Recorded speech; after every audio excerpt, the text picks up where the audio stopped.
Welcome back to the Explainer. So, in part one, we unpacked a pretty frustrating reality. We talked about how when fiat money is printed, the people closest to the printer get rich, while their everyday savings just slowly lose their value. That's the Comptillion effect. We looked at what money is actually supposed to do, and we explored how fiat money fundamentally breaks that core store value function through constant, endless expansion. And what we found is that the problem with our current monetary system is incredibly structural. It requires complete, unwavering trust in an institution to maintain its commitment to scarcity. But as we've seen time and time again, whether it's through political pressure or economic crisis, that trust is tested, it's bent, and eventually it breaks. Which leads us right into the multi-trillion-dollar question for today's explainer. Has true scarcity ever actually worked in human history? Like, has it ever succeeded as a monetary property? And if it did, why did it eventually fail us? But more importantly, we have to ask ourselves, is that fundamental failure just a permanent feature of human society, or is it something that can actually be fixed? Okay, let's dive into this. To answer that question, we really need to look at the undisputed heavyweight champion of monetary history, gold. For thousands of years, gold just worked, and we need to give it the respect it deserves. As economist Saifedean Ammous points out, gold maintained this incredible monetary role because of two unique, unchangeable physical characteristics. First off, it's chemically stable, which makes it virtually indestructible. It is so stable that gold coins minted by the Roman Empire thousands of years ago, they are still perfectly intact today. Second, it is impossible to synthesize from other materials. You can't print it, you can't fake it. It literally takes the explosive power of a dying star to create gold in the universe. So no government, no matter how politically powerful they were, could simply decide to produce more of it. The constraint on its supply was beautifully, physically external to politics. But there was a catch. The very physical weight and the security needs of gold created what we call the custodian problem.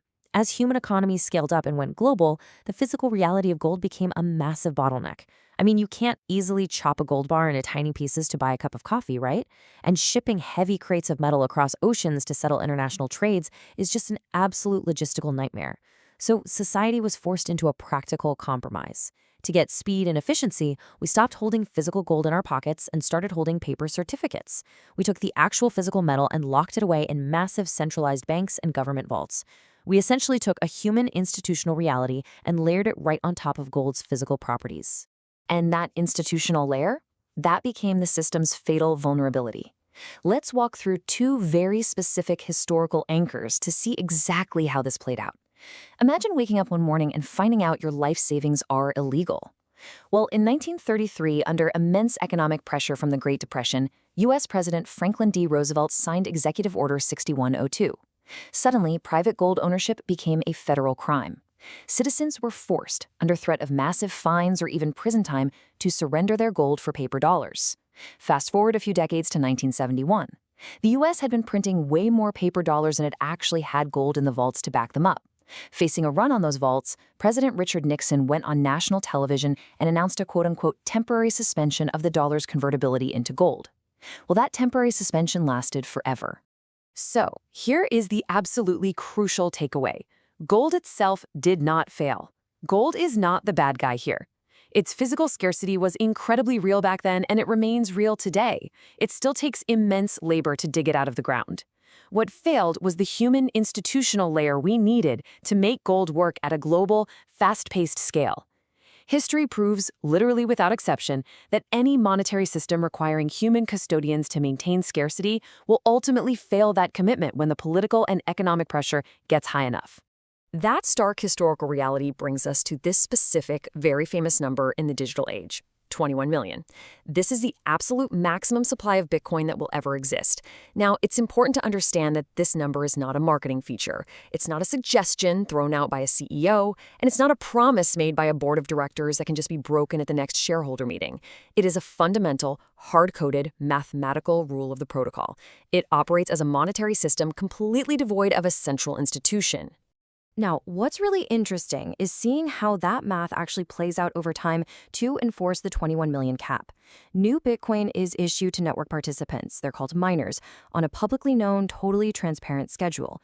But every 210,000 blocks, which takes roughly 4 years, the reward given to these miners doesn't just fluctuate based on the economy, it is brutally and predictably cut in half. You can literally trace the progression. It started at 50 Bitcoin per block when the network launched back in 2009, then it dropped to 25, then 12.5, down to 6.25, and most recently in April 2024, it dropped to just 3.125 Bitcoin per block.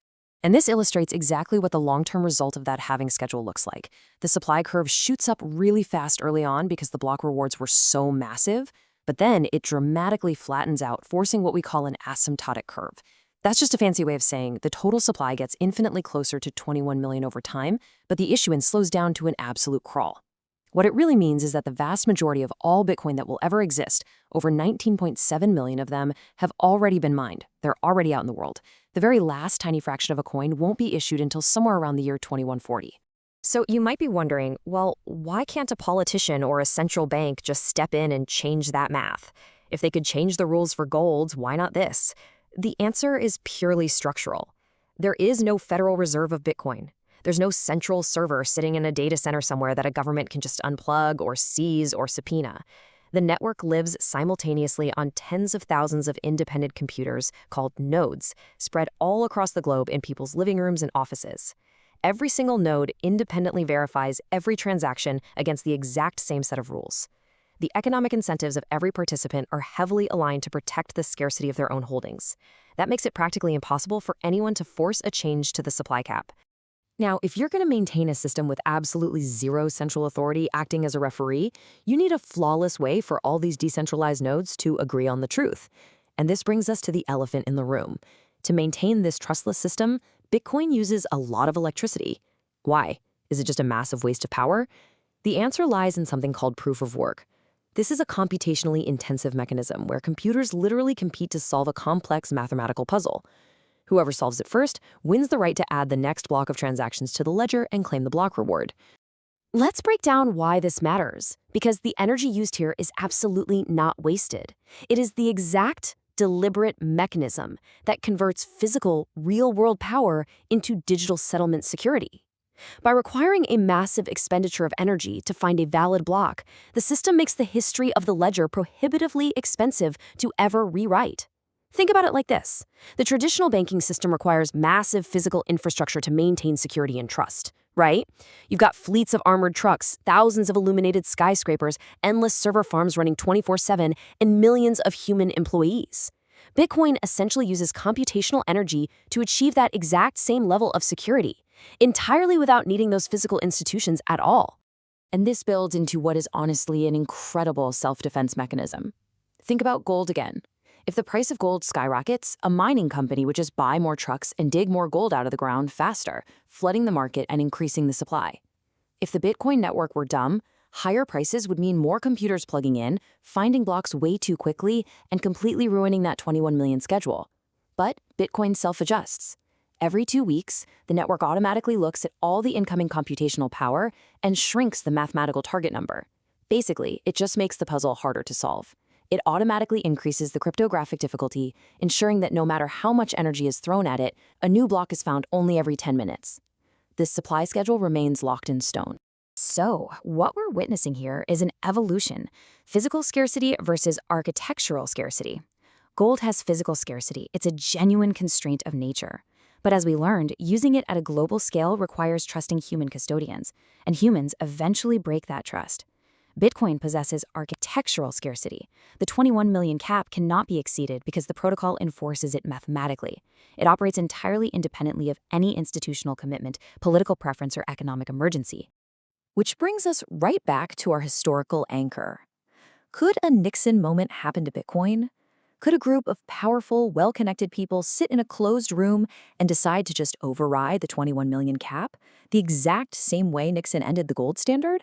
Well, structurally, the answer is fundamentally different, because there is no single institution in control, and because the economic incentives of the decentralized participants vehemently oppose diluting their own wealth.